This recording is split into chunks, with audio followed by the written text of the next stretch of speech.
Bueno,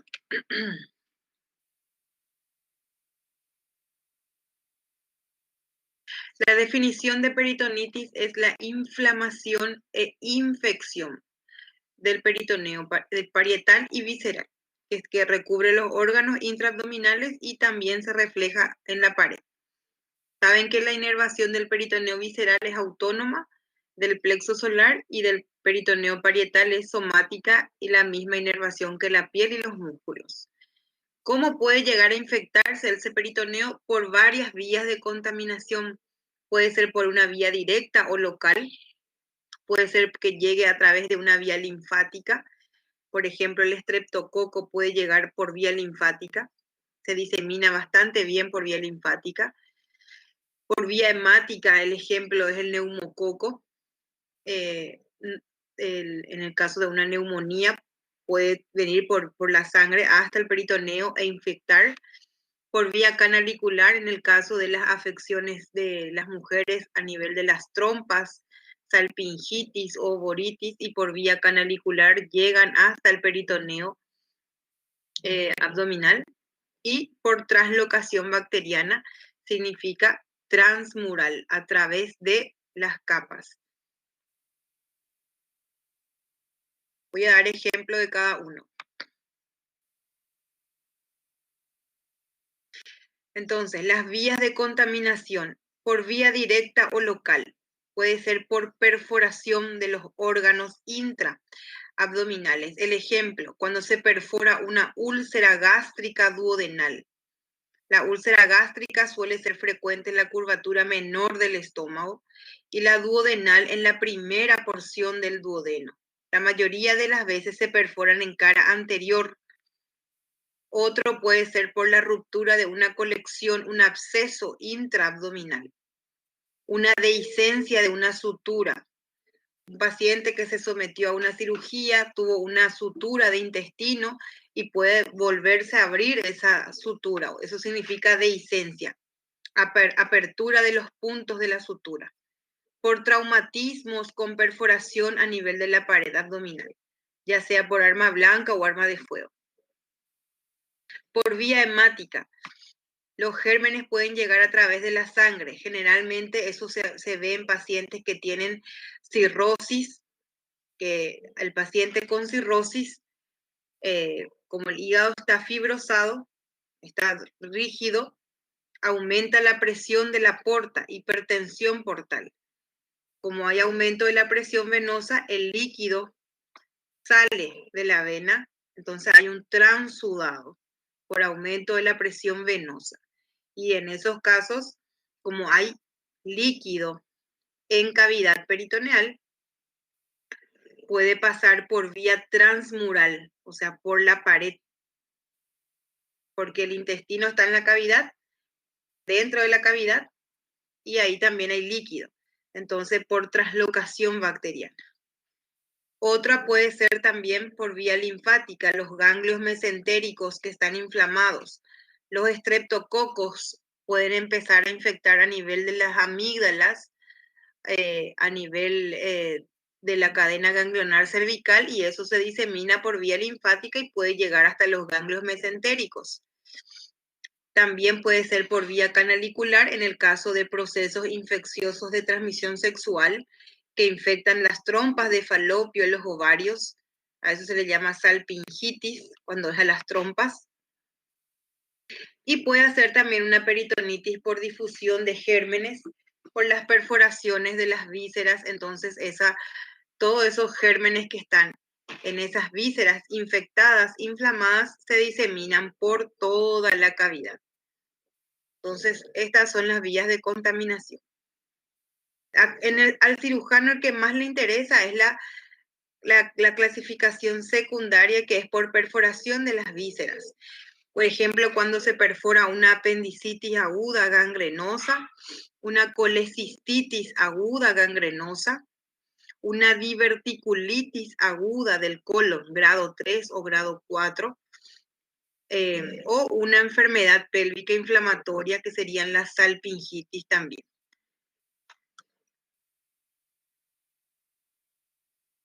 Esas son las causas más frecuentes. Esta cara coloqué aquí porque esta es la famosa, van a ver en semiología, la facies hipocrática o la facies peritonítica. El paciente tiene una cara de deshidratación, de que está enfermo, tiene ojeras, pómulos salientes, pómulos, la nariz afilada y la boca está seca. Y si uno le palpa o lo mira de cerca, está pálido, frío y sudoroso. Esa es la facies hipocrática. Ojeras, pómulos salientes, nariz afilada, boca seca, palidez y sudoración fría. Eso es sinónimo de shock séptico. Y la clasificación puede ser, según el tiempo de evolución, aguda o crónica. Según su extensión, puede ser que sea solamente localizada en unos cuadrantes, 1 o 2 cuadrantes, o generalizada. Y según su origen, puede ser primaria, secundaria y terciaria. Y este es tema de examen. La diferencia entre primaria y secundaria. Ya vamos a hablar. Y según el agente causal puede ser séptica y aséptica. Séptica significa bacterias, microorganismos patógenos. Pero aséptica significa que un líquido que está limpio llega y hace irritación peritoneal. Por ejemplo, si se perfora el estómago tiene jugo gástrico, no tiene por qué haber bacterias.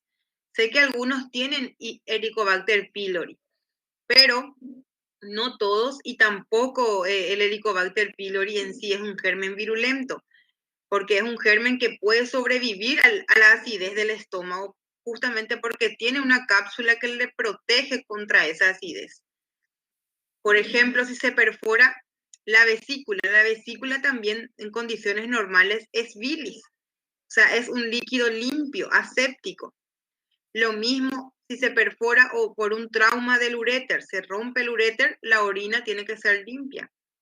No, o sea, a no ser que tenga una infección urinaria pues, de por sí. Entonces, en estos casos, cuando los líquidos orgánicos, por un accidente, por un trauma o por una ruptura, ya sea espontánea o provocada, irritan el peritoneo, es que se llaman peritonitis asépticas o químicas, también se les dice.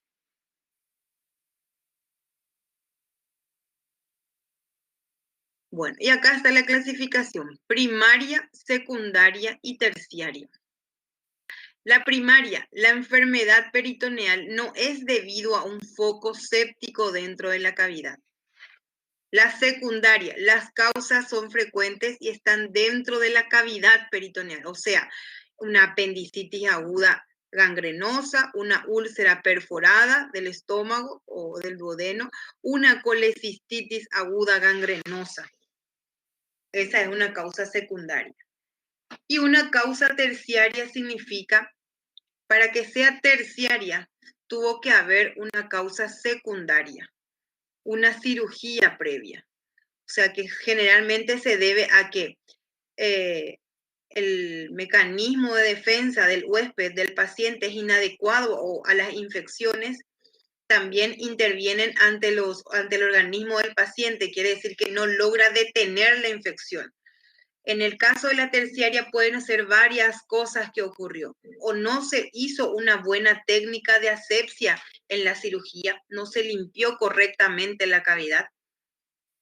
O el germen causal es un germen virulento, multiresistente, por ejemplo, pseudomonas, o no es bacteria, es cándida, es un hongo, ¿verdad?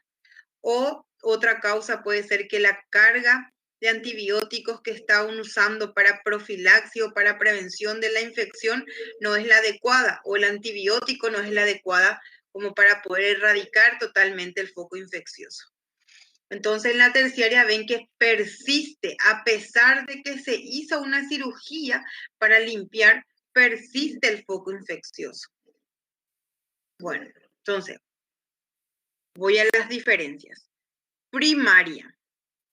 El foco de infección está fuera de la cavidad peritoneal.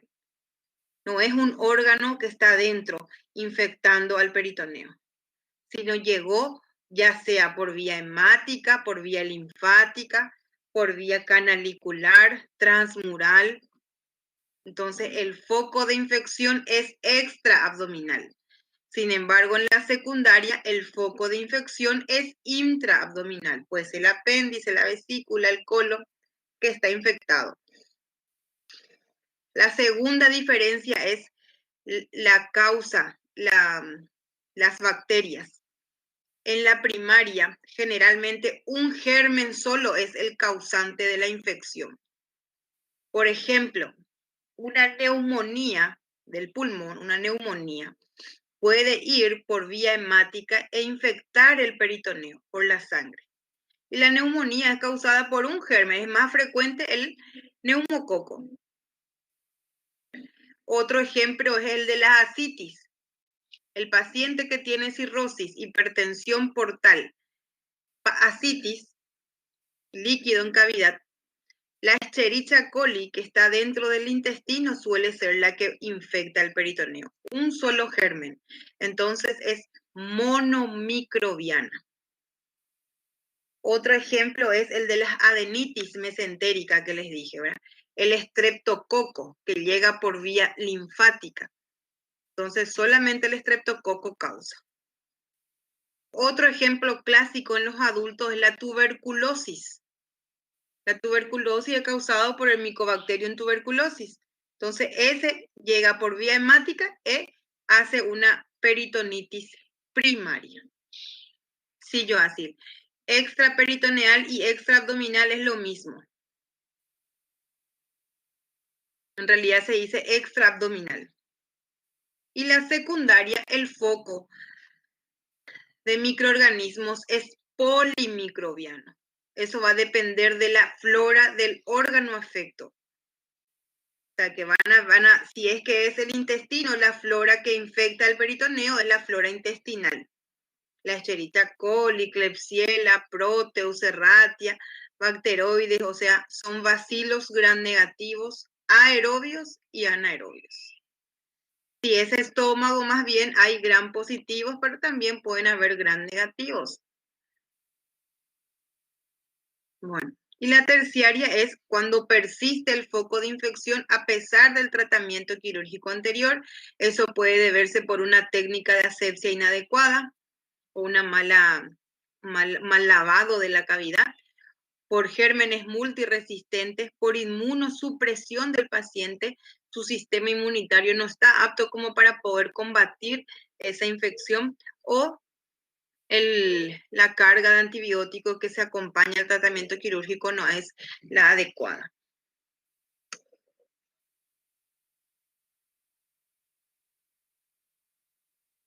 Y en esta imagen es un cuadro, pero solamente repite, ¿verdad?, de las causas más frecuentes. En la primaria tienen la peritonitis espontánea en los niños. Es aquella peritonitis por neumonías que llega por vía hemática y el niño tiene neumonía, pero está con dolor abdominal. O sea, una neumonía puede hacer que el neumococo se disemine por vía hemática y llegue hasta irritar el peritoneo. También puede ser en el adulto por una ascitis, ¿verdad?, por un aumento de presión venosa a nivel del hígado, una hipertensión portal que provoca la salida de líquido, una ascitis, y eso lleva a una infección transmural o hemática a nivel del peritoneo. O una peritonitis en pacientes que son sometidos diariamente a diálisis peritoneal. Acuérdense que la diálisis se hace a través del peritoneo. O puede ser una peritonitis por tuberculosis pulmonar que luego se disemina por vía hemática y hace una tuberculosis intestinal. La peritonitis secundaria son por perforación, como dije, puede ser la perforación del tracto gastrointestinal, del tracto biliar o páncreas, por una necrosis de la pared intestinal, una pelviperitonitis, que es pelvi, es de órganos pélvicos, una infección en las trompas, en los ovarios, ¿verdad?, o después de una traslocación de bacterias. Y luego las peritonitis que son posoperatorias por abertura de las anastomosis o por fuga desde la sutura de líquido, insuficiencia del muñón sería el cierre que se realiza en partes del intestino, en cirugías, ¿verdad? Y la peritonitis terciaria son cuando los agentes patógenos no son los habituales, son raros, como por ejemplo los hongos, o son multiresistentes, ¿verdad? Y los abscesos intraabdominales es la colección de pus que queda o que se acumula en los espacios que están en la cavidad. Por ejemplo, puede haber absceso en el fondo de saco de Douglas, que es el punto más declive hacia abajo, que está entre el recto y la vejiga en el hombre, recto vesical y recto uterino en la mujer. O también se puede acumular hacia arriba en el receso subfrénico derecho, más frecuentemente, entre el diafragma y el hígado. También puede acumularse entre las correderas parietocólicas o entre los espacios intermesentérico-cólicos, entre el mesenterio y el intestino. Ahí se puede acumular pus. Eso puede deberse a una mala técnica en el lavado de la cavidad, porque acuérdense que si se perfora un órgano, vamos a suponer se perfora una apendicitis aguda gangrenosa, es quirúrgico. Lo primero que se hace es la apendicectomía, se extirpa el foco infeccioso. Luego se tiene que lavar la cavidad porque se diseminó pus y materia fecal que provino desde la ruptura del apéndice. Se lava con suero fisiológico tibio las veces que sea necesario hasta que quede limpio y se aspira con un aspirador, ¿verdad? Y se seca con compresas. Y posterior a eso se deja un drenaje. Entonces el tratamiento es extirpar el foco infeccioso, lavar, aspirar y drenar la cavidad. Muchas veces esa técnica puede ser insuficiente o inadecuada. Por eso que dije que hay que lavar las veces que sea necesario. Bueno, y el otro punto es el germen implicado. Generalmente en la primaria es un solo germen el que está haciendo el proceso infeccioso. En el caso de una cirrosis hepática es la Escherichia coli, ¿verdad? En el caso de una tuberculosis es el Mycobacterium tuberculosis. En el caso de un paciente con diálisis también suele ser por un síndrome nefrótico el estreptococo beta hemolítico. Sí, Pedro, el lavado se hace con suero fisiológico que viene 0,9%, morno, tibio, a temperatura ambiente. Bueno, sin embargo, en la secundaria ya es polimicrobiano. Ya depende de la localización del órgano, o sea, si es a nivel gástrico, los gérmenes más frecuentes son los cocos grandes positivos y los enterococos. Si es más abajo en el tubo digestivo intestinal, delgado, grueso, las enterobacterias. Y en el colon predominan los anaerobios, el bacteroides frágil. Y en la terciaria generalmente los gérmenes son raros o son oportunistas o muy virulentos. Por ejemplo, el Staphylococcus aureus meticilino resistente, que son microorganismos nosocomiales, o sea, por infección intrahospitalaria, Pseudomonas aeruginosa, el Streptococcus faecicum y el Cándida, que es un hongo, ¿verdad? Bueno, entonces, las diferencias son: peritonitis primaria, el foco es extraabdominal. Peritonitis secundaria, el foco es intraabdominal. Ahora, en cuanto a los microorganismos que lo causan, en la primaria es monomicrobiana. En la secundaria es polimicrobiana. Y en cuanto al tratamiento, en la primaria es un abdomen agudo médico, o sea, se trata con antibióticos, no necesariamente con cirugía, a no ser que fracase el tratamiento antibiótico y se complique, ahí sí puede llegar a ser cirugía. Pero de entrada, en la primaria se hace tratamiento médico. Si es Escherichia coli, se trata con antibióticos, la Escherichia coli, con un antibiótico para cubrir eso. Si es tuberculosis, antituberculostáticos. ¿Cómo puedo saber cuál es el germen causal que estudio? Una paracentesis, una punción abdominal. Para la punción generalmente se usa una jeringa estéril y a nivel del cuadrante inferior izquierdo, en la jeringa se carga 10 ml de suero fisiológico y esos 10 ml se inyecta a nivel del cuadrante inferior izquierdo y luego se aspira. Ese líquido se manda a estudiar, se llama cultivo, y en ese resultado va a venir el germen causal, va a venir conteo de neutrófilos mayor a 500 por ml, y también viene el resultado del antibiograma, que sería a qué es resistente y a qué es sensible, a qué antibiótico. Bueno, si es una peritonitis secundaria, el tratamiento es quirúrgico, es un abdomen agudo quirúrgico.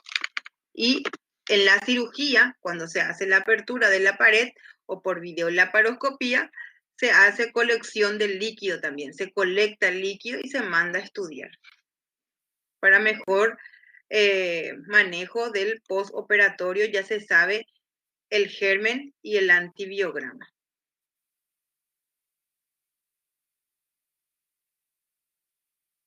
Generalmente la punción, Pedro, se hace en el cuadrante inferior izquierdo. No sé si ustedes conocen el punto de McBurney que está a la derecha. No sé si ya dieron algo de eso. Bueno, es el punto de McBurney, pero es a la izquierda. El punto de McBurney, ¿cómo se encuentra? Se traza una línea imaginaria desde el ombligo hasta la espina ilíaca anterosuperior. En este caso, el lado derecho, izquierdo. Entonces, se traza una línea imaginaria desde el ombligo hasta la espina ilíaca anterosuperior izquierda.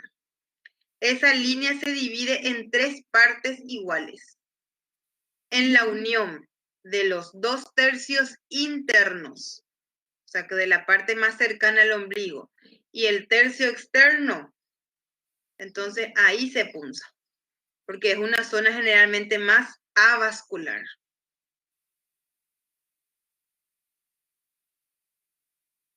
Bueno.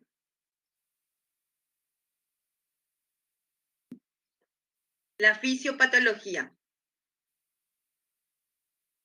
Cuando hay una lesión en el peritoneo, con una agresión, ¿verdad? Entonces se desencadena un proceso inflamatorio. El proceso inflamatorio tiene edema, calor, rubor, tumor, dolor, ¿verdad? Pero en este caso se edematiza la serosa peritoneal.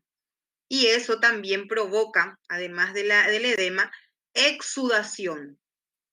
¿Se acuerdan que el proceso inflamatorio era vasodilatación con aumento de la permeabilidad? El capilar, el endotelio, abre los poros para que así haya migración de los leucocitos y vayan a atacar al agresor. ¿Verdad? En este caso ocurre lo mismo, y cuando migran estos leucocitos se pierde plasma. Exudación se llama eso. Exudado. Entonces, la serosa está edematizada, hay exudación. Por otro lado, ¿qué pasa con el intestino? Que es lo que mayormente ocupa la cavidad peritoneal. El intestino, especialmente el delgado, pero el grueso también, va a tener el íleo paralítico. Por la ley de Stokes, hay éstasis del peristaltismo. No se contrae, porque toda serosa inflamada en contacto con el músculo liso se paraliza.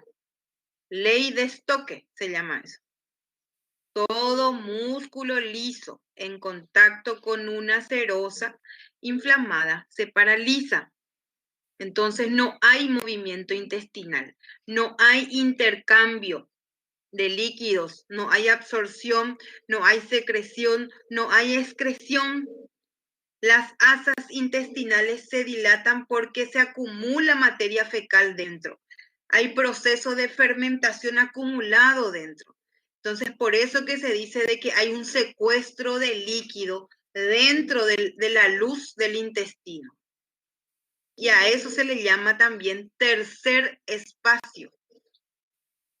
Entonces, tenemos algo grave, porque por un lado se está perdiendo líquido por el proceso inflamatorio, exudación, se pierde plasma, ¿verdad? Y por otro lado hay secuestro de líquido en la luz intraluminal del intestino. Hay éstasis ileoparalítico. ¿Eso a qué va a llevar? A una repercusión sobre el estado de la volemia, a una hipovolemia, por disminución de líquidos, por secuestro de líquido intraluminal y por exudación en el proceso inflamatorio peritoneal. ¿Y qué desencadena qué pasa cuando hay hipovolemia? ¿Qué hace tu cuerpo?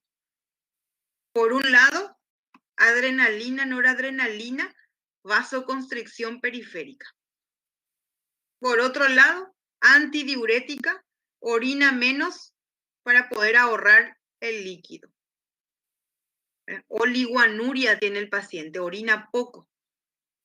La aldosterona también retiene líquido. Antidiurética y aldosterona.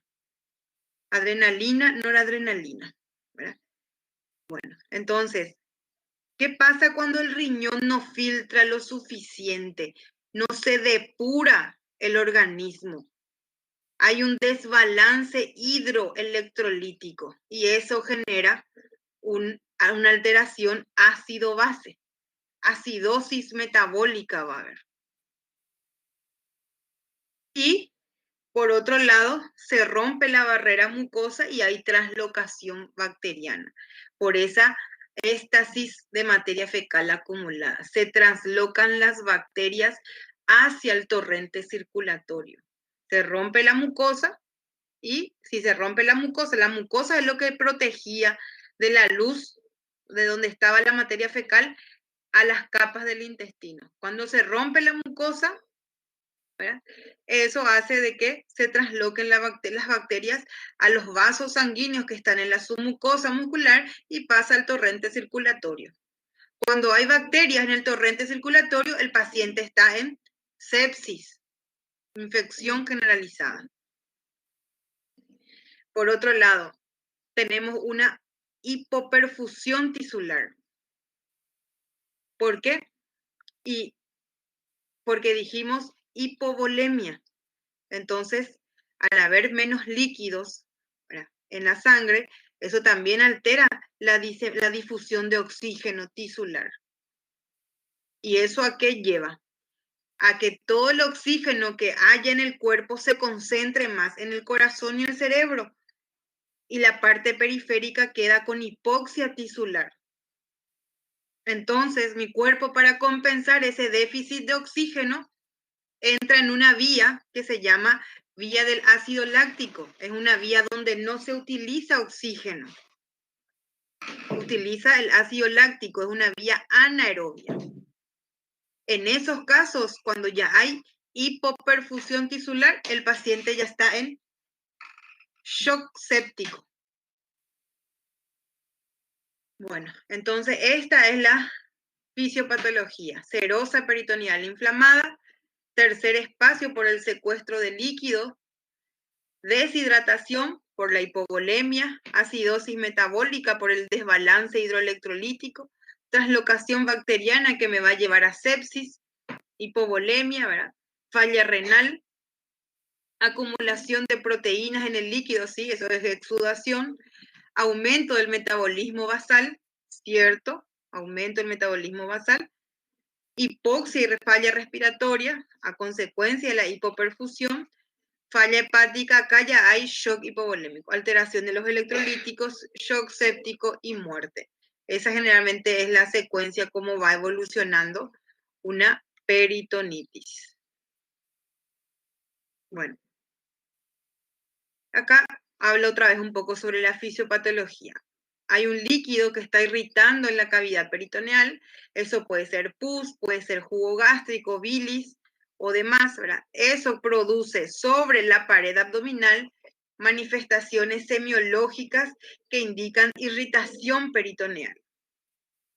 Otro, a nivel del tubo digestivo, produce hilio paralítico, distensión del peristaltismo, porque toda serosa inflamada en contacto con el músculo liso detiene el peristaltismo.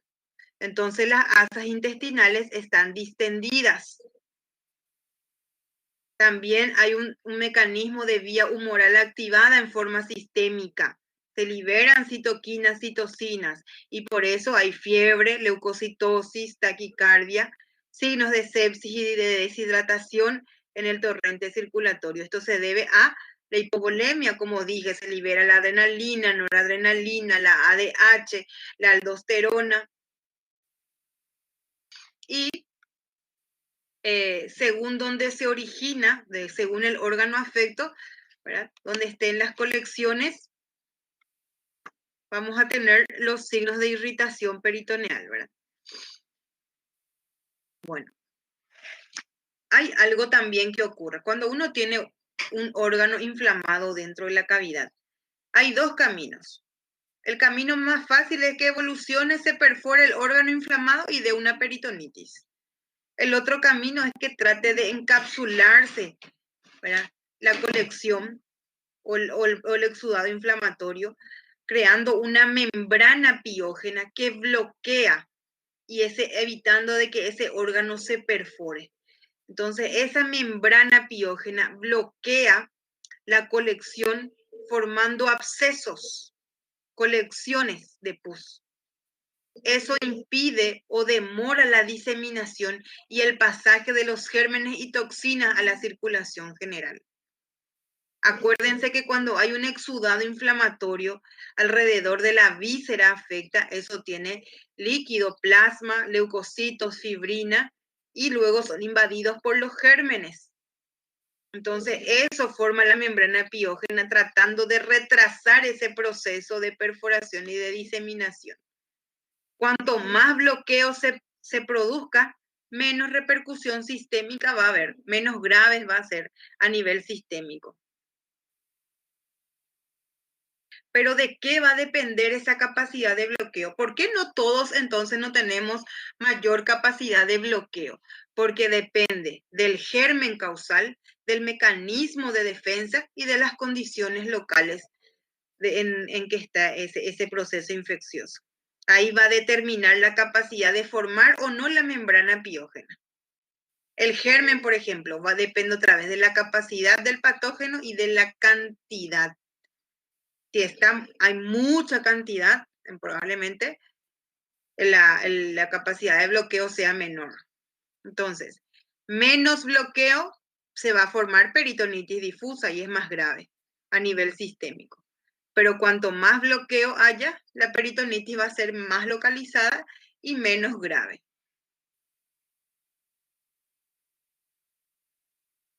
Bueno, y a partir de aquí van a ver cómo se manifiesta esa irritación peritoneal.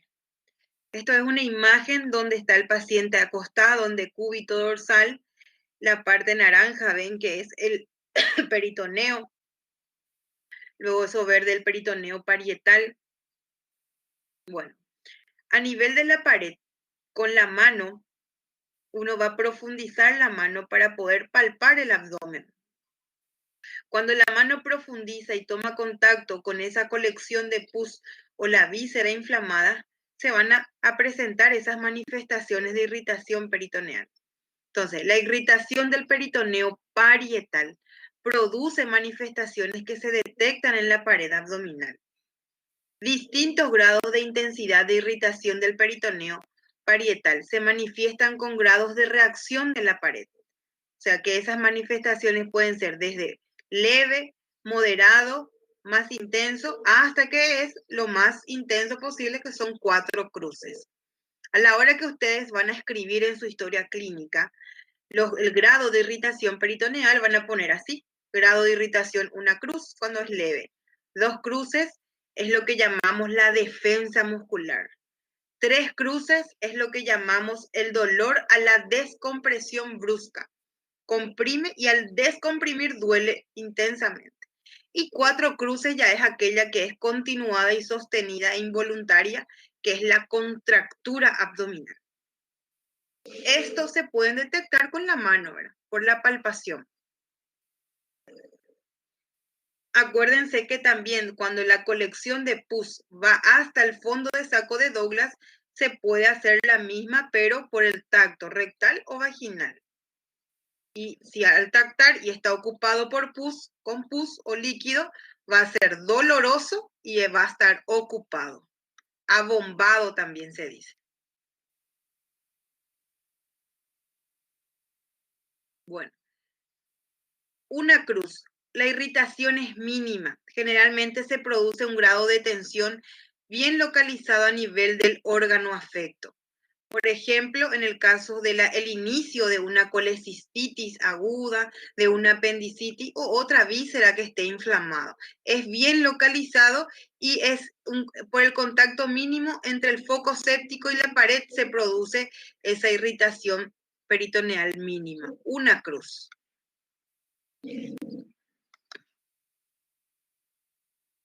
Luego eso evoluciona. La colección de pus, ¿verdad? Ya hace una respuesta de mecanismo de defensa. Con la mano se palpa, la palpación hunde la pared, la mano, y estira el peritoneo parietal irritado. Entonces eso se manifiesta ya, el paciente hace una defensa, una reacción voluntaria de la pared abdominal. Hace esto así. Hace una fascia, una cara de dolor y contrae el músculo. Reacción refleja contracción y dolor provocados por la palpación que hunde la pared y produce el estiramiento del peritoneo parietal. Es una respuesta inevitable, es una respuesta, un mecanismo de defensa y es voluntario. Contracción de la pared abdominal voluntaria. Y se describe como 2 cruces. Irritación peritoneal, 2 cruces. Y es lo segundo que aparece. Luego la irritación se va haciendo cada vez más. Entonces, la palpación de la mano hunde la pared abdominal lentamente, profundiza y luego uno retira bruscamente, descompresión brusca. Y eso provoca una irritación aguda. Son 3 cruces, dolor a la descompresión brusca. Con esta maniobra bien realizada, el dolor a la descompresión es prácticamente patognomónico de irritación peritoneal aguda. O sea que está este signo en la palpación, si uno lo realiza bien, dolor a la descompresión brusca en todos o casi todos los cuadrantes abdominales es sinónimo de peritonitis aguda. Esto ya se va manifestando a partir de las 12, 24 horas de evolución de una peritonitis. En general, a no ser que esa peritonitis sea por una úlcera péptica. Ahí se produce generalmente en 2, 3 horas. El tiempo de evolución cuando es por una úlcera es mucho más corto.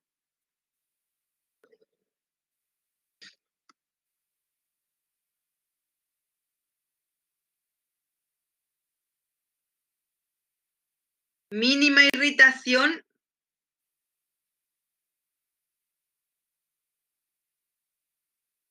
Mínima irritación es una cruz. Defensa muscular es 2 cruces. Dolor a la descompresión es 3 cruces. Y es patognomónico. Si se realiza bien, es patognomónico de una peritonitis aguda generalizada.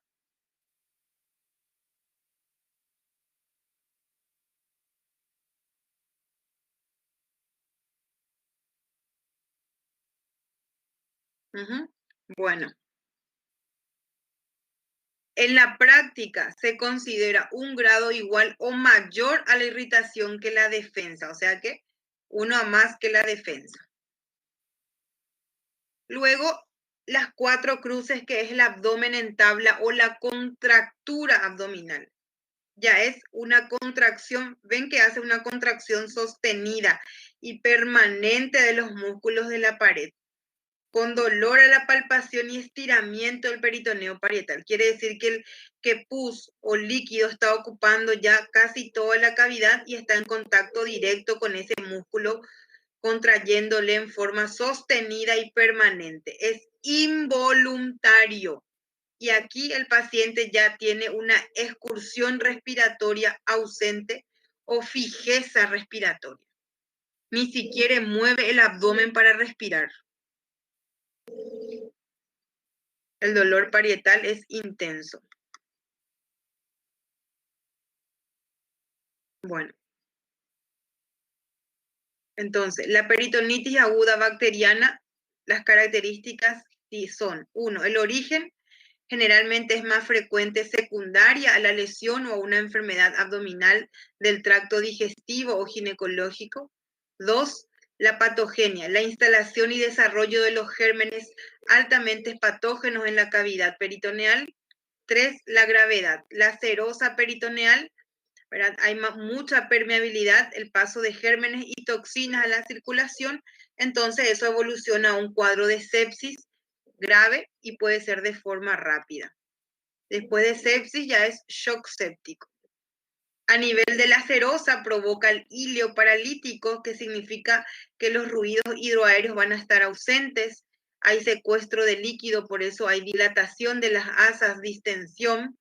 El paciente va a referir que no elimina gases ni materia fecal porque se acumula dentro del intestino, tercer espacio intraluminal. Eso se puede ver por una radiografía de abdomen. Van a ver que en el intestino delgado, que está en el centro del abdomen, se observan niveles hidroaéreos, agua y líquido, agua y aire. Y eso es la éstasis de colección de flora intestinal exagerada, provoca la translocación bacteriana o lleva a la translocación bacteriana. El cuadro clínico. El paciente va a manifestar dolor abdominal generalizado. Para sospechar de la causa, el dolor empieza en el cuadrante del órgano afecto, si fue apendicitis celíaca derecha, o con la historia de esa cronología de Murphy, ¿verdad? Si fue colecistitis en hipocondrio derecho, y así sucesivamente. Náuseas, vómitos, fiebre, acá hay fiebre ya, detención de heces y gases. Entonces, dolor abdominal, náuseas, vómitos, fiebre, detención de heces y gases. A diferencia del cuadro oclusivo, acá hay fiebre. Signos: se constata la fiebre, diaforesis, sudoración profusa, hipotensión y taquicardia cuando ya hay hipovolemia, ¿verdad? Eso es sinónimo de hipovolemia. Facies hipocrática, que es aquella cara que mostré al inicio, la cara de deshidratación, de shock séptico, dificultad respiratoria por la hipoxia respiratoria. El examen físico abdominal, el paciente está quieto, fijo, no se mueve, el abdomen está sin movilidad respiratoria, puede haber contractura y defensa o uno de los dos, irritación peritoneal, el signo de dolor a la descompresión brusca es el signo de irritación peritoneal clásico de la peritonitis y se llama signo de Genioux de Mussy, que está escrito ahí al lado. La percusión del abdomen puede ser timpánica porque hay exceso de gases dentro del intestino. Si se perforó una víscera, en las primeras 6 horas de la perforación, el aire se acumula por delante del hígado hacia arriba, entonces la matidez hepática se cambia por timpanismo. Eso se llama signo de Joubert. Incluso en un paciente con peritonitis que tiene ese dolor que dijimos, luego no se va a poder percutir. La percusión va a ser dolorosa y enseguida vas a parar de hacer. Y lo que te constata el 100% es que los ruidos hidroaéreos a la ocultación están abolidos, ausentes, ni un ruido hidroaéreo en 1 minuto. Y al tacto rectal o vaginal en la mujer, fondo de saco de Douglas, irritado, doloroso, abombado, ocupado.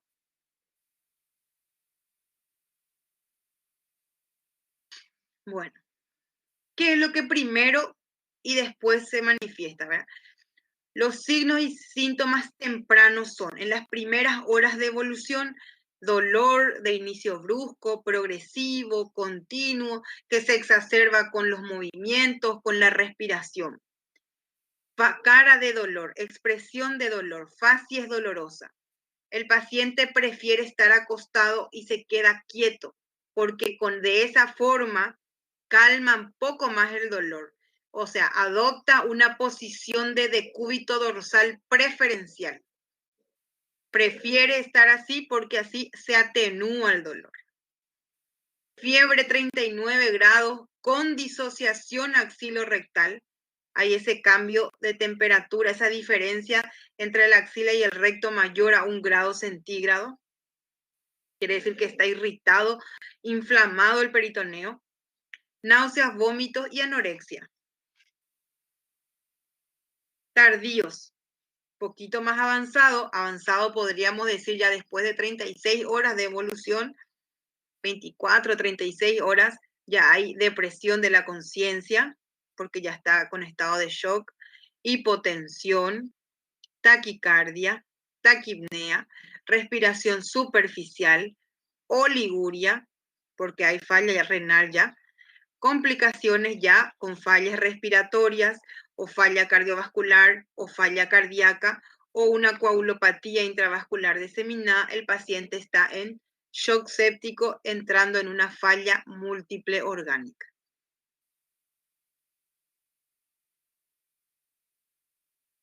En la cara ya no hay solamente dolor, sino se ve aquella facies hipocrática, facies de deshidratación con los ojos hundidos, nariz afilada, pómulos salientes, la piel está pálida, fría, sudorosa, incluso se puede ver medio cianótica, peribucal, disminución de la temperatura corporal, disminuye la temperatura axilar, pero aumenta la disociación axilorrectal, porque la temperatura del recto aumenta, pero el de la axila, el paciente ya está como en hipotermia, por la hipovolemia que se agrava más todavía, además del secuestro de líquido intestinal y de la exudación a nivel de la cavidad peritoneal, el paciente vomita porque hay dolor, y acuérdense que ahí hay plexo solar y ahí está el nervio vago que produce el vómito.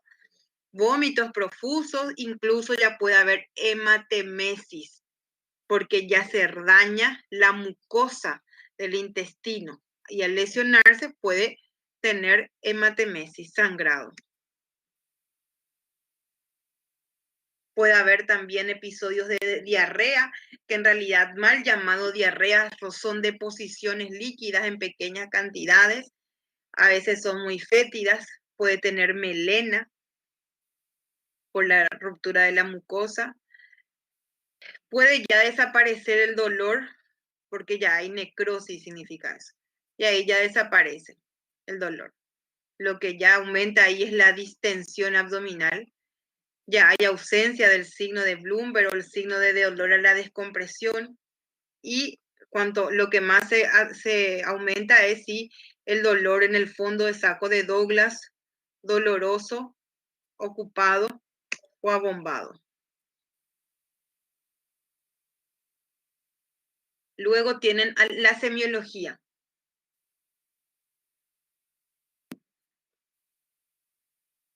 A la inspección. Si ya es tardío, el paciente va a tener distensión abdominal o van a ver que la excursión respiratoria está disminuida, o sea, fijeza respiratoria. ¿Por qué? Porque tiene dolor. Entonces, ¿por qué se disminuye la excursión respiratoria en un paciente con probable peritonitis? Porque hay dolor abdominal y el dolor es parietal. A la palpación, primero vamos a la auscultación.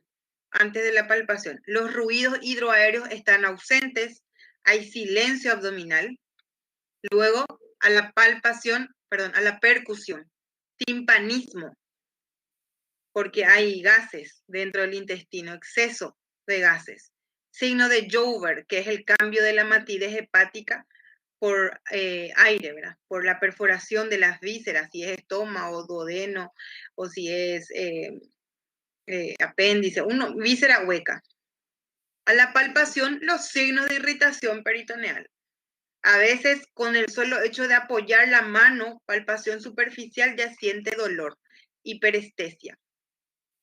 Otras veces puede ser o defensa muscular o dolor a la descompresión brusca o ya la contractura, que es el abdomen en tabla.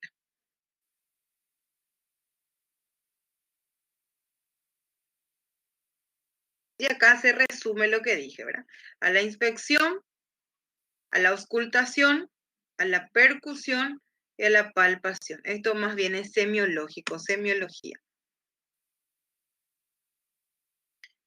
Bueno, ¿cómo pueden hacer el diagnóstico? Por la historia clínica, esa es la presunción diagnóstica, por los signos, los síntomas. Luego pueden solicitar estudios como una radiografía para buscar ya la causa y la localización, ¿verdad? En sí, del órgano afecto, o una ecografía para buscar líquido intraabdominal. Radiografía, se buscan los niveles hidroaéreos. Entonces, ¿para qué se pide radiografía en un paciente con peritonitis? Puede ser radiografía de tórax para buscar neumoperitoneo o radiografía de abdomen para ver el íleo paralítico. Las asas intestinales dilatadas con éstasis, íleo. Puede ser también una tomografía en el caso de, para buscar líquidos, una tomo o una eco, y el laboratorio en general para ver el hemograma, la leucocitosis, el perfil renal para ver la función renal, ¿verdad? Buscar el uremia, eso ya indica de compromiso general ya, ¿verdad?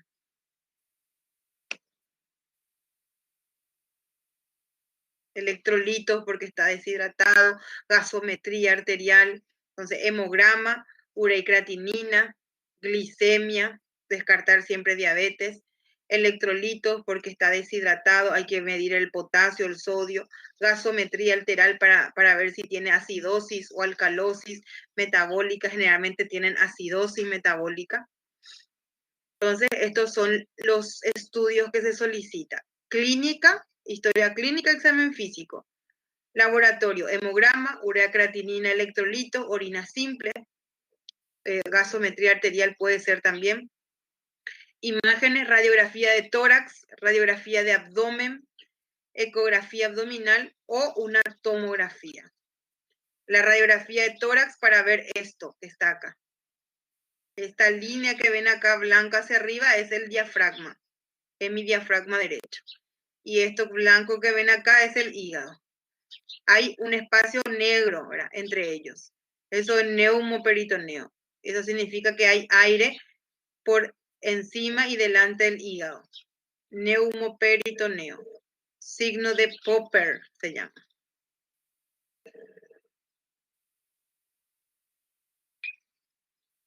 En el laboratorio, en una peritonitis ya van a encontrar bien más aumentados los leucocitos que su valor normal, más de 15.000 o 16.000.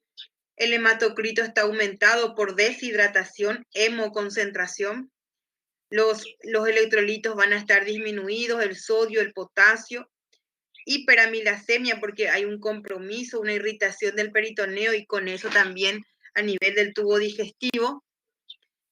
En la gasometría, elevación de la presión de PO2 venosa y descenso de la PO2 arterial, eso indica sepsis, ¿verdad?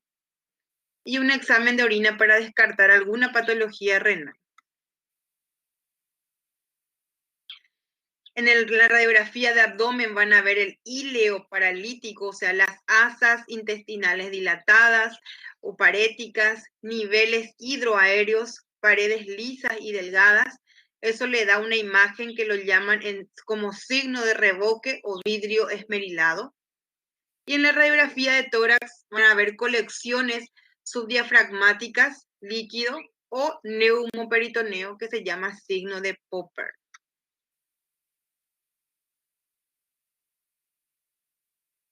Otros estudios buscando colecciones, la ecografía o la tomografía. En el caso de la peritonitis primaria específicamente se hace una punción abdominal o la paracentesis. Algunos hacen todavía lo que se llama lavado peritoneal y la laparoscopía, que sería la videolaparoscopía. En el caso, por ejemplo, de una peritonitis tuberculosa, sería bueno hacer, además del estudio del cultivo del esputo, también hacer una videolaparoscopía para toma de biopsia, y por anatomía patológica viene el resultado de tuberculosis gaseosa a nivel peritoneal. O sea que hay dos fases de la tuberculosis, la húmeda y la gaseosa. Aquí ven los niveles hidroaéreos, estas líneas. La línea es el nivel, lo que está por debajo es líquido, por eso es blanco, y lo que se ve por arriba es aire. Si uno se pone de pie, el aire sube, el líquido baja, y eso es lo que se ve en la imagen. Asas dilatadas, niveles hidroaéreos. Aquí en la ecografía estoy buscando el líquido libre en el fondo de saco de Douglas, aquí, útero, y atrás recto, y acá se ve el líquido. Acuérdense que la ecografía es operador dependiente, o sea que depende, hay que confiar en lo que dice el ecografista. Uno mismo no puede detectar por sí, tiene que ser ecografista, ¿verdad? Por eso que la clínica siempre es soberana. No cometan el error de siempre pedir ecografía. Básense siempre en la clínica, para eso está el tacto rectal, el tacto vaginal. Incluso es mejor hacer una punción abdominal que una ecografía. Ayuda bastante, especialmente si es que ustedes confían o trabajan directamente con un ecografista, ¿verdad? Pero como les dije, es operador dependiente. Diagnósticos diferenciales. Enfermedades generales que dan repercusión abdominal. Siempre hay que descartar que no sea una enfermedad sistémica. Afecciones torácicas como el infarto u otras afecciones del tórax. Cuadros agudos que son médicos, tratamiento médico, u otros cuadros de abdomen agudo quirúrgico, especialmente la gran simuladora, la pancreatitis aguda o el infarto agudo del mesenterio. El tratamiento es cirugía, ¿verdad? Especialmente la peritonitis secundaria. Por eso es esa la que interesa a los cirujanos. La primaria es médico de inicio, a no ser que tenga una mala respuesta, una falla en el tratamiento, y ahí se puede pensar si se hace quirúrgica o no. Y en la terciaria también puede ser o médico o quirúrgico. Lo primero que se hace es tratar de ver el germen causal, dar el antibiótico adecuado para eso, si no responde, y si es que uno piensa que hay una colección, un residuo ahí, se hace un drenaje, se evacua o se vuelve a hacer una cirugía, una relaparotomía. El tratamiento, nada vía oral, una buena hidratación, una sonda vesical para control de la diuresis, y así evitar la falla renal aguda, para controlar, monitorizar la diuresis, la hidratación para reponer la hipovolemia y el secuestro de líquido en el tercer espacio, la sonda nasogástrica, porque hay tercer espacio, secuestro de líquido, entonces todo está lleno de contenido a nivel del tubo digestivo, antibióticos para el proceso infeccioso, según la flora del órgano causal de la perforación, calmar el dolor ya una vez hecho el diagnóstico, y corrección del medio interno si hay ya una acidosis metabólica.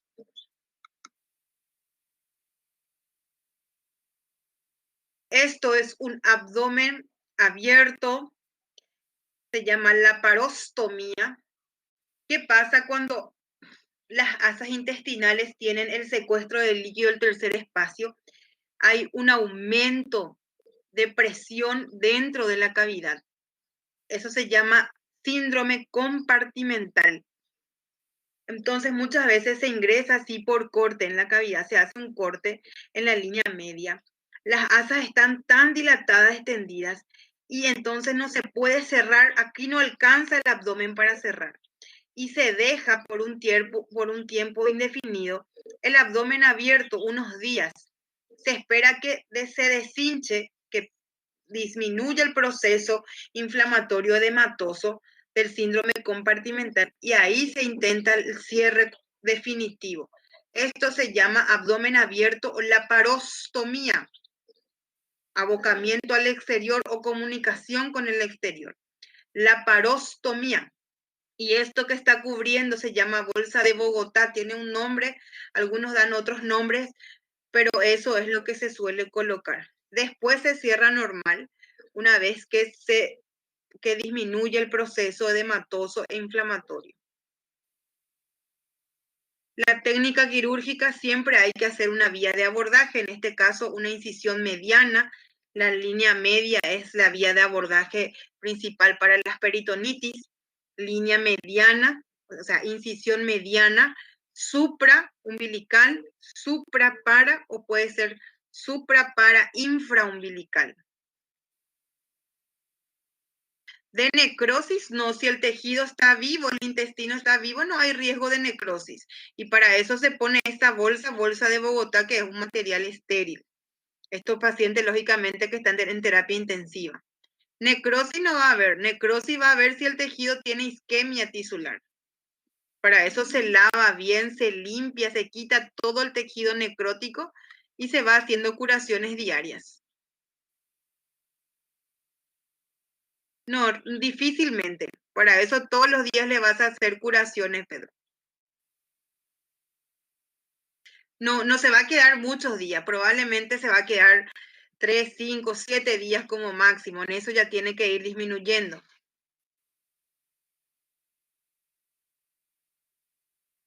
Bueno, entonces, en la técnica quirúrgica se determina el abordaje, la incisión, se obtiene una muestra de cultivo, o sea, se colecta en una jeringa el líquido de la cavidad peritoneal, eso se manda para cultivo, para estudiar. Luego se tiene que extirpar el foco infeccioso, la causa de la peritonitis, si fue el apéndice, apendicectomía, si fue la vesícula, colecistectomía, si fue un divertículo del sigmoide, sigmoidectomía, ¿verdad? Y luego se hace lavado, aspirado y secado de la cavidad con suero fisiológico tibio, las veces que sea necesario hasta que quede limpia la cavidad.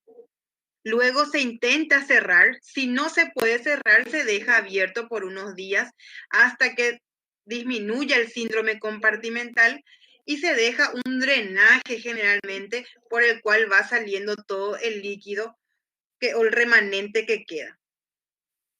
Este paciente tiene que estar en terapia intensiva, va a tener 3 tubos, sonda vesical para diuresis, control de diuresis, vía venosa central, de preferencia para reponer la hipovolemia y para las medicaciones, si no se puede, vía periférica y sonda nasogástrica para descompresión gástrica. Sí, ya tuvimos este tipo de pacientes, siempre hay. La causa más frecuente suele ser o por una apendicitis aguda perforada o por una úlcera péptica perforada.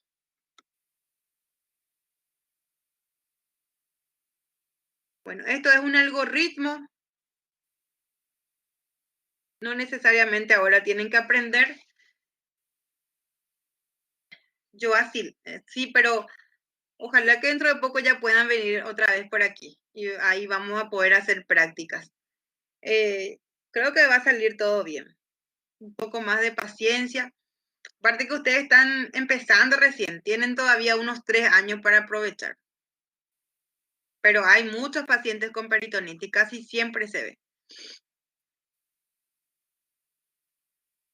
El antibiótico depende de la flora del órgano afecto.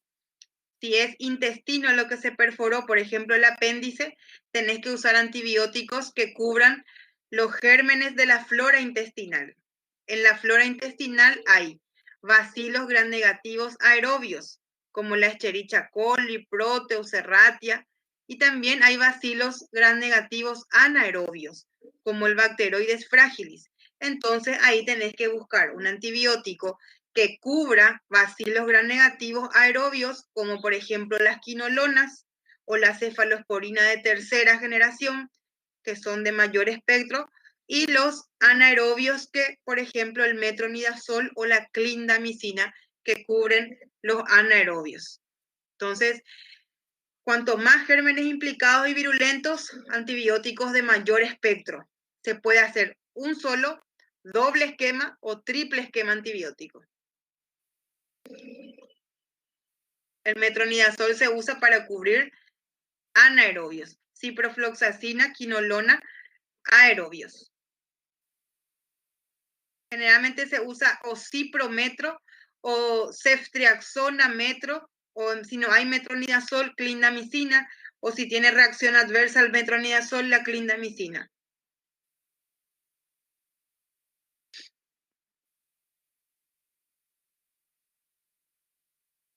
También, cierto, Joacil, el que hizo cultivo del líquido peritoneal suele tardar unas 3 a 4 días para retorno del hemoco del cultivo. A veces 2 días, mínimo 2 días. Entonces, ahí ya viene el antibiograma y ya dice a qué es sensible y a qué es resistente también. Exactamente. Porque podemos usar ciprofloxacina en todo, pero si el paciente ya estuvo tomando ciprofloxacina por otro problema, vamos a suponer por una infección de la próstata en un varón, ya estuvo hace 6 meses que ya está con ciprofloxacina y va a ser resistente a ese antibiótico. Entonces, en la anamnesis siempre hay que preguntar, hace 3 meses atrás, ¿estuvo tomando algún tipo de antibióticos? ¿Verdad? Entonces, eso ya te da una pauta también.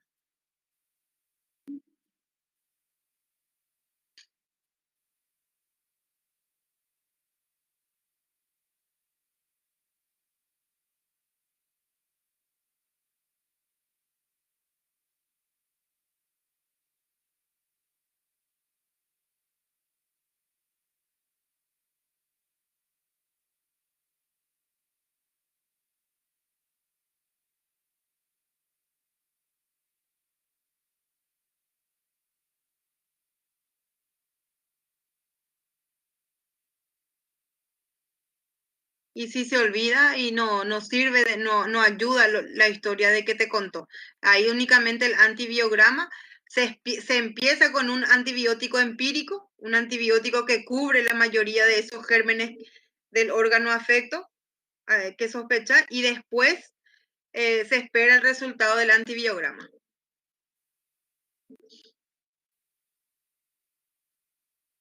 Se trata de forma empírica, primero.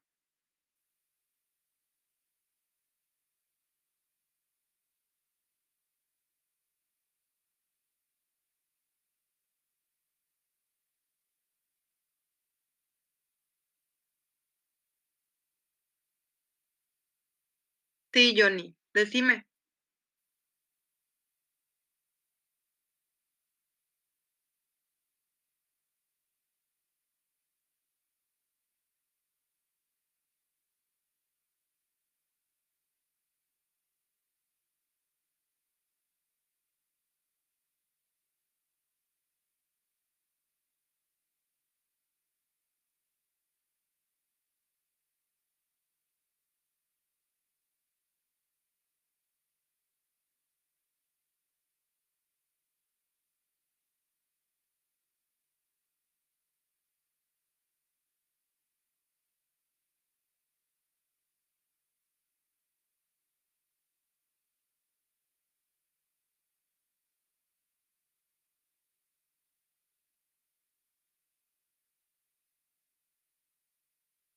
En un postquirúrgico, en un postoperatorio, podría inducir la defecación a positivo, es positivo, para prevenir una obstrucción.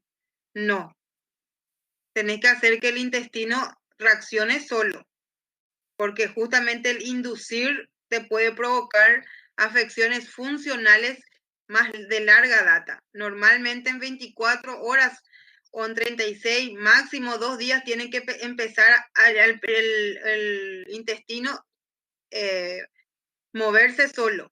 No podés inducir. No, para eso el mecanismo, el cuerpo tiene su sistema no se puede. Ahora, a no ser que el paciente tenga mucha dificultad, luego sea estreñido, ¿verdad? Pasen unos 4, 5, 7 días y no evacua. Siempre primero el tratamiento es la alimentación, ingerir más líquido que comidas saturadas, nitrogenadas, fibras, ¿verdad? Después se ven las medicaciones, que como les dije, formadores de S o los líquidos para hacer la catarsis plana, pero no se debe de inducir. Todo es un paso progresivo. Primero se deja que el intestino reaccione solo, 2 días. Luego se puede ayudar con una buena alimentación, rica en fibras, en aguas, minerales. Si no, ahí se ayuda después de 5 días, 5 a 7 días de no ir de cuerpo, ahí se ayuda con formadores de S o de catarsis plana, o sea, de forma más líquida, que por ejemplo la lactulosa es buena. Porcentaje de muertos de peritonitis y 30% de todas las peritonitis así, 30% generalmente fallecen, especialmente si tiene un tiempo de evolución largo. Yo vi un paciente con 8 días de evolución. Imagínense 7 días, 8 días en su casa esperando que le pase el dolor. Mucho. Y muchas veces es culpa del médico porque se retrasa para hacer el diagnóstico. Pero también hay muchas veces que es culpa del paciente porque se automedica, no quiere ir al hospital, se queda en casa, no quiere ir al hospital público porque va a esperar, porque va a hacer fila, ¿verdad? Entonces, ambos grupos tenemos que tener cuidado, como paciente y como médico. No hay que retrasar el diagnóstico. Un síntoma leve no es, como dije la otra vez, un síntoma leve no es sinónimo de gruesa enfermedad, o un síntoma grueso no es diagnóstico de una enfermedad leve. Por más mínimo que sea el dolor, siempre hay que avisar al paciente que si empeora tiene que volver, ¿verdad? Tiene que hacerse una observación o un proceso evolutivo en ese paciente. No hay que automedicarse.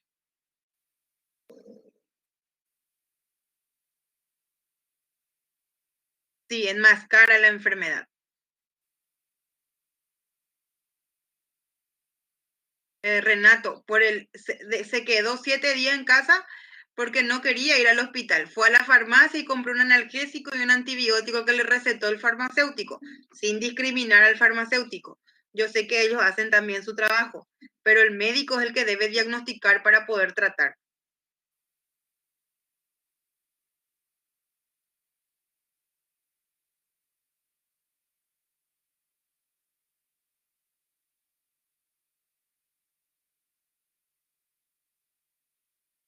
Siempre tengan en cuenta el sexo y la edad. Varón joven, dolor abdominal, descarten peritonitis de origen apendicular o por perforación de una úlcera péptica. Mujer en edad fértil, descarten una peritonitis por una enfermedad pélvica inflamatoria, una infección ginecológica o por una colecistitis aguda. Puede ser, más frecuentemente. Varón adulto ya grande, descarten una peritonitis por una perforación de los divertículos en el sigmoides. Esos son peritonitis fecal fea, materia fecal hasta el diafragma. Es horrible. Ahí falleció el paciente. No da tiempo ni que pasa terapia porque fallece en la sala de operaciones, fallece. Entonces, siempre sospechen por el sexo y la edad. Y para eso tienen que saber hacer una buena anamnesis. La anamnesis tiene que ser dirigida. O sea que yo tengo que buscar lo que estoy pensando. Si viene un paciente varón con 40, 50 años y yo ya descarté afecciones sistémicas y tiene dolor abdominal, fiebre, ruidos hidroaéreos ausentes y signo de irritación peritoneal, descarten siempre una peritonitis, hagan todo el protocolo, hagan la anamnesis correcta, dirijan su interrogatorio, tiempo de evolución, evolución del dolor en el tiempo, carácter, comorbilidades, cirugías previas, alergias, ¿verdad? y así vayan, no salten ningún paso de la historia clínica, porque a veces al saltar pasos, al hacer en forma desorganizada, tienden a equivocarse. Luego el examen físico, especialmente de la región afecta y después general, corazón y pulmón no pueden dejar de evaluar. Y con una buena historia clínica hecha, ya tienen el 90% del diagnóstico. Y luego utilicen racionalmente los medios auxiliares. Un hemograma, un perfil renal, una glicemia, tengo que pedir sí o sí para hacer el diagnóstico. Una radiografía simple de abdomen ya me ayuda como método de imagen. No hace falta que pida ecografía, tomografía, todo lo demás. Voy a pedir por partes. Si hay hilo paralítico en la radiografía intestinal, niveles hidroaéreos, es una peritonitis aguda, si ya tienen la clínica.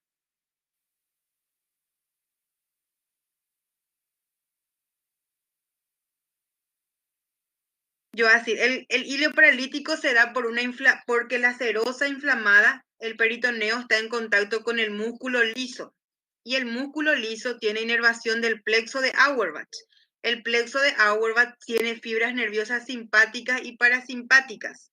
Y ellos tienen un potencial de acción que generalmente se inicia con la entrada de canales de potasio y luego sodio. Cuando hay un desbalance hidroelectrolítico a causa de ese proceso inflamatorio, ¿verdad?, de la serosa peritoneal y el secuestro del líquido en el intestino, eso lleva generalmente a que no se inicie el potencial de acción y se detenga el peristaltismo. No es por una disfunción neuronal. Eso se ve en pacientes con neuropatías. Puede ser otra causa de hilio paralítico. El hilio paralítico en la peritonitis es por proceso inflamatorio, pero por disfunción neuronal es en las neuropatías. No, al revés es Joacir. Tenemos un proceso inflamatorio y eso me lleva a un hilio paralítico.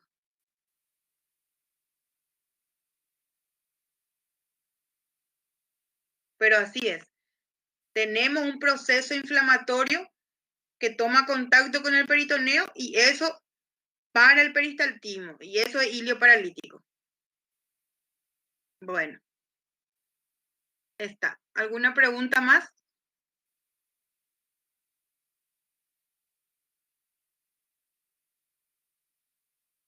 De nada. Que tengan buen fin de semana. Nos vemos la otra semana si Dios quiere.